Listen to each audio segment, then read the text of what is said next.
ಮಾಜಿ ಸಚಿವರಾದಂಥ ಶ್ರೀರಾಮುಲು ಅವರು ನಮ್ಮ ಜೊತೆಲಿದ್ದಾರೆ.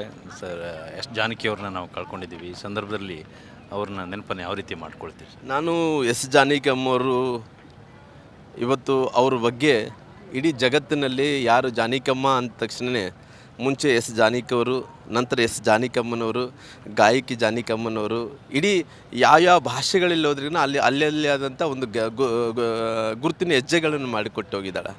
ಹಂಗಾಗಿ ಬಹುಶಃ ತಾಯಿಯವರು ಇವತ್ತು ನಮ್ಮ ಮಧ್ಯದಲ್ಲಿ ಇಲ್ಲ.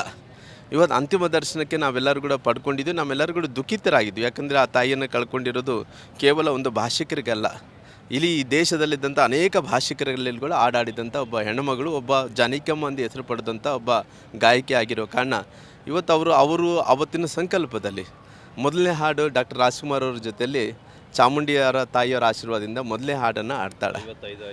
55 ಸಮಯದಲ್ಲಿ 55-56 ಸಮಯದಲ್ಲಿ ಹಾಡಿದಂಥ ಹಾಡು ಇವತ್ತಿಗೂ ಕೂಡ ಜನರು ಅದು ಹಾಡು ಹಾಕಿದರೆ ಕುಣಿತಾರೆ.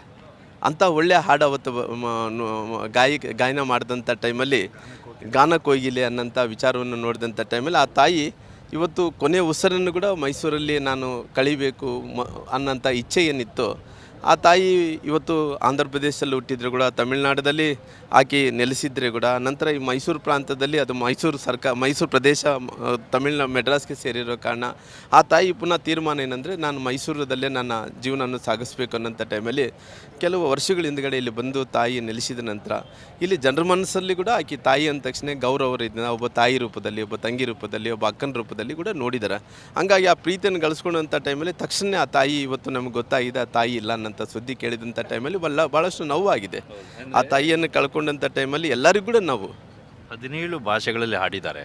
ಬಟ್ ಅವರಿಗೆ ಅಚ್ಚುಮೆಚ್ಚಾಗಿ ಉಳಿದಿದ್ದು ಕನ್ನಡವೇ ಅಂತ ಅನಿಸುತ್ತೆ ಯಾವಾಗಲೂ. ಬಹುಶಃ ಆ ತಾಯಿಯ ಆಯ್ಕೆ ಕೂಡ ಹಂಗೆ ಆಗಿತ್ತು ಅಂದ್ಕೊಡಿ. ಆ ಮುಂಚೆಯಿಂದ ಕೂಡ ಅವರು ನಮ್ಮ ಸತೀಶ್ ಅಣ್ಣವರು, ನಮ್ಮ ಶಿವಕುಮಾರ್ ಅವರು ಹೇಳ್ತಾ ಆ ತಾಯಿ ಹಣೆ ಮೇಲೆ ಯಾವತ್ತೂ ಕೂಡ ಭಸ್ಮದ ಈ ರೀತಿ ವಿಭೂತಿ ಜೊತೆಲಿ ಆ ಕುಂಕುಮ, ಆ ತಾಯಿಯವರು ಪ್ರಾಣ ಕಳ್ಕೊಂಡಂಥ ಟೈಮಲ್ಲಿ ಕೃಷ್ಣನ ಮೂರ್ತಿ ಹಿಡ್ಕೊಂಡು ಹಂಗೆ ಹಿಡ್ಕೊಂಡು ಹಂಗೆ ಜೀವ ಹುಟ್ಟಿರೋಂಥದ್ದು ಇದೆಲ್ಲ ನೋಡಿದರೆ ಆ ತಾಯಿಗೆ ಭಾಳಷ್ಟು ಇಷ್ಟವಾದಂಥ ಪ್ರದೇಶ ಕರ್ನಾಟಕದಲ್ಲಿ ಮೈಸೂರಿನಂಥ ಪ್ರದೇಶದಲ್ಲಿ ಅವರ ಆಯ್ಕೆಯನ್ನು ಕೂಡ ಮಾಡಿಕೊಂಡು ಅವತ್ತಿನ ದಿನಗಳಲ್ಲಿ ಸಂಕಲ್ಪ ಮಾಡಿ ಅವತ್ತು ಪುನಃ ಇಲ್ಲಿಗೆ ಬಂದು ಅವರು ಭಾಳಷ್ಟು ದಿನಗಳ ಕಾಲ ಇದ್ದು ಮೈಸೂರಲ್ಲಿ ಕೂಡ ಕಳೆದ ವರ್ಷ ಆ ತಾಯಿ ಒಂದು ಕೊನೆಯ ಹಾಡನ್ನು ಕೂಡ ಹಾಡೋಂಥ 3 ವರ್ಷ ಹಿಂದ್ಗಡೆ ಕೊನೆಯ ಹಾಡು ಅಂದರೆ ಮೊದಲನೇ ಹಾಡು ಮೈಸೂರು, ಕೊನೆಯ ಹಾಡು ಕೂಡ ಮೈಸೂರಲ್ಲಿ ಆಡಬೇಕಂದ್ರೆ 3 ವರ್ಷ ಹಿಂದ್ಗಡೆ ಭಾಳಷ್ಟು ದೊಡ್ಡ ಒಂದು ಹಾಡನ್ನು ಕೂಡ ಆಡಿದಂಥ ವಿಚಾರವನ್ನು ಕೂಡ ನೆನಪು ಮಾಡ್ಕೊತ ಇಲ್ಲೇ ಅಂತ್ಯ ಸಂಸ್ಕಾರವನ್ನು ಕೂಡ ಆಗಂಥ ಕೆಲಸ ಆಗ್ತದೆ. ನಿಮಗೆ ಯಾವತ್ತಾದರೂ ಅವ್ರ ಜೊತೆ ಭೇಟಿಯಾಗಿ ಮಾತುಕತೆ ಅವಕಾಶ ಸಿಕ್ಕಿತ್ತಾ ಅದರ ಸಂದರ್ಭದಲ್ಲಿ? ಇಲ್ಲ ರೀ, ನನಗೆ ಯಾವತ್ತೂ ಕೂಡ ಅವಕಾಶ ಸಿಕ್ಕಿಲ್ಲ. ಹೆಸರು ಕೇಳಿದ್ದೀನಿ, ನಾವು ನೋಡಿದ್ದೀವಿ. ಯಾವತ್ತೂ ಕೂಡ ನಾನು ಈ ಚಿತ್ರರಂಗಕ್ಕೆ ನನಗೆ ಭಾಳ ದೂರ, ಹಂಗಾಗಿ ನಾನು ಯಾವತ್ತೂ ಕೂಡ ಭೇಟಿ ಆಗಲಿಕ್ಕೆ ನಂತರ ಅವ್ರಿಗೆ ಮಾತಾಡೋಕ್ಕೆ ಅವಕಾಶ ಸಿಕ್ಕಿಲ್ಲ. ಅವರು ಆಡಂಥ ಹಾಡುಗಳನ್ನು ಎಲ್ಲನೂ ಕೂಡ ನಾವು ಪ್ರೀತಿ ಮಾಡ್ತಾಯಿದ್ವಿ, ಇಷ್ಟಪಡ್ತಾ ಇದ್ವಿ. ಅವರು ಸ್ವಾಭಿಮಾನ ಅವ್ರದ್ದು ಎಂಥದ್ದು ಅಂದರೆ ಪದ್ಮಭೂಷಣ ಪ್ರಶಸ್ತಿ 2013ರಲ್ಲಿ ಘೋಷಣೆ ಆಗುತ್ತೆ.